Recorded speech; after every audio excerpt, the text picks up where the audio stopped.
வருஷம் செப்டம்பர் 22ஆம் தேதியிலிருந்து 28ஆம் தேதி வரைக்கும் நடக்க இருக்கு. நான் உங்க கூட சேர்ந்து கொண்டாடுறதுக்கு செப்டம்பர் 22ஆம் தேதி திருநெல்வேலியில கவின் மகால்லையும் 23ஆம் தேதி மதுரையில எம்ஆர்டி மகால்லையும் 24ஆம் தேதி ஈரோட்ல விவாகலட்சுமி மகால்லையும் உங்க கூட சேர்ந்து கொண்டாடுறதுக்கு நான் வரேன். நான் மட்டும் இல்லாம என் கூட சேர்ந்து சூப்பர் சிங்கர்ஸ் மற்றும் விஜய் ஸ்டார்ஸ் எல்லாரும் வராங்க.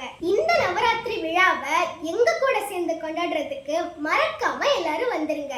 நன்றி.